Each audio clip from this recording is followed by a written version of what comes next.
Hello, I'm Avis Kalfsbeck, and this is the Peace is Here podcast. Welcome to Peacewarts, School of Peacecraft and Inquiry, where we practice the skills of peace through short classes. We take the peace work seriously, but not ourselves. If you're joining us mid-school year, you're not late. Orientation begins at episode 198.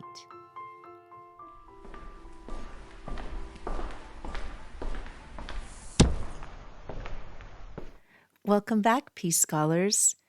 This is Chronicled Courage 101 in the Hall of Records, where we keep our eyes on the evidence.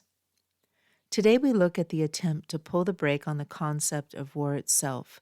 We are studying the General Treaty for Renunciation of War as an instrument of national policy, more commonly known as the Kellogg-Briand Pact of 1928. We have today a new world, a world in which the outlawry of war is the new law of nations. Aristide Briand, French Foreign Prime Minister, upon the signing of the pact in Paris, August 27, 1928. Let's walk over to our classroom shelves and look at a few of the standard textbooks on peace and history. What we find is that the Kellogg-Briand Pact is almost universally framed like a foolish dream that failed because World War II happened anyway. You will see the word naive or utopian used to describe its authors. These books focus on the failure of implementation, yet they completely erase the why, the fact that this was a global, grassroots demand from millions of people who were done with the legitimacy of slaughter. By ignoring how this pact provided the literal legal grounds for the Nuremberg trials, these textbooks take the fruit of the tree while calling the roots a failure. But in this department, we look closer. We see that the pact was a massive structural shift in the living architecture of the world. It succeeded in changing the legal rights and power structures around war. History. Before 1928, war was a perfectly legal way for a country to conduct business. It was considered a sovereign right. If a nation wanted a piece of territory or felt insulted, it could legally declare war, and any land it conquered became its legal property. The invention of a crime.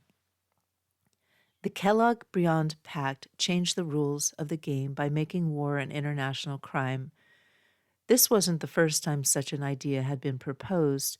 Philosophers like Immanuel Kant in the late 1700s had argued for perpetual peace through a federation of free states, and activists like Salmon Levinson, a Chicago lawyer who spent years refining the outlawry movement, had campaigned for this for a decade.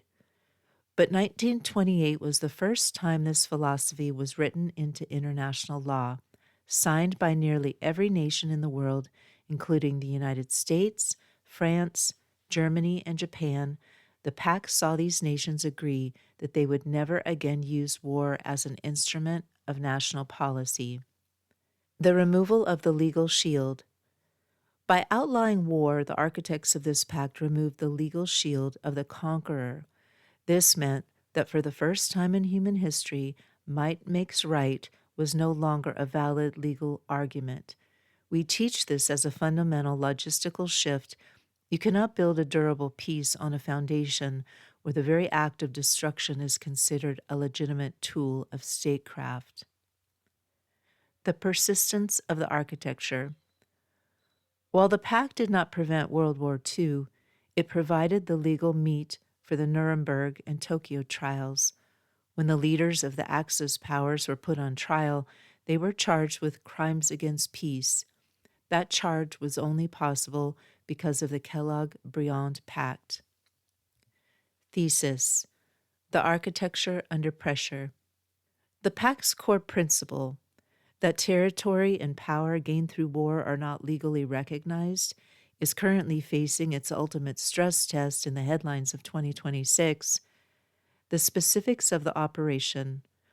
On January 3, 2026, under the direction of President Trump, U.S. Special Operations Forces conducted Operation Absolute Resolve, a pre-dawn raid on Caracas. They captured Nicolás Maduro and his wife, Celia Flores from their compound and flew them to New York City. As of the date of this recording, they are currently being held in the Metropolitan Detention Center, MDC, in Brooklyn. The administration justifies this as a law enforcement action based on narco-terrorism rather than an act of war. The enforcement of legitimacy. While the U.S. has physically removed the leader, the Kellogg-Briand architecture and the UN Charter that grew from it creates a massive legal wall. Because international law does not recognize the right of capture or the right to replace a sovereign head of state by force, the world remains in a state of legal friction. This is why Maduro's lawyers are currently arguing in a Manhattan federal court that he has sovereign immunity. Even with the president and first lady in a New York jail, the law of 1928 acts as a ghost in the machine, making it nearly impossible for the U.S. to achieve the legal quiet needed to govern or trade Venezuela's resources. You may be wondering, is this why Trump is saying he's buying Greenland and not just taking it? The commercial override. This is exactly why the conversation around Greenland is framed as a real estate transaction. Under the post-1928 architecture, if the United States were to simply seize Greenland by force, the act would be a crime against peace. No international bank would finance projects there, and no nation would recognize the deed. By insisting on a purchase, the administration is attempting to use contract law to bypass territorial integrity. They are seeking a legal title that the Kellogg-Briand Pact made impossible to get through a sword. It proves that even the most powerful nations now understand that a purchase agreement is a more durable shield than an invading army. However, forcing a sale that Greenland's people do not want to become part of the United States certainly seems an act of war.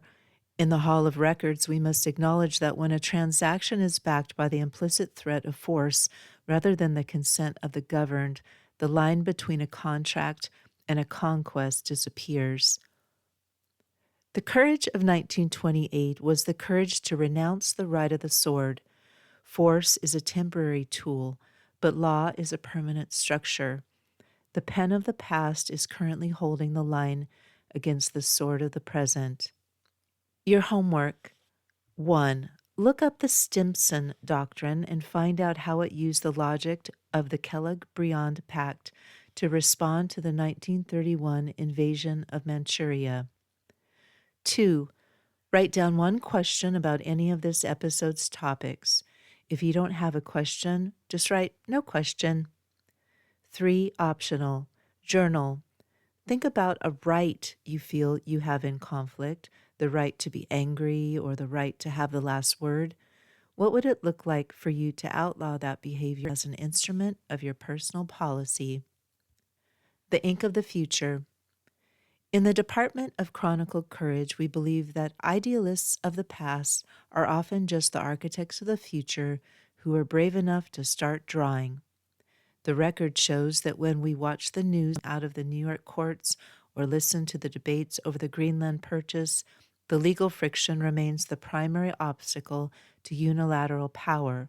It is difficult for any superpower to simply move the borders of the world when the foundational laws of 1928 say they have no right to do so.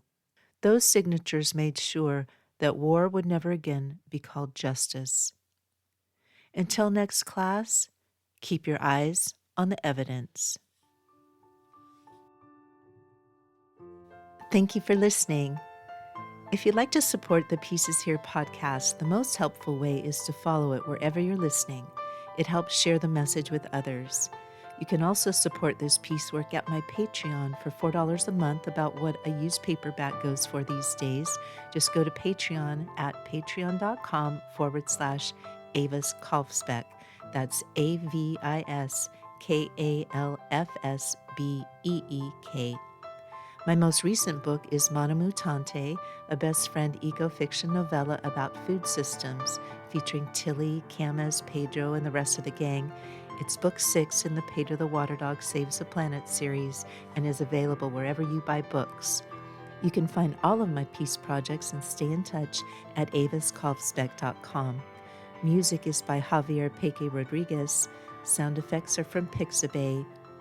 Regarding peace, we need not delay or despair.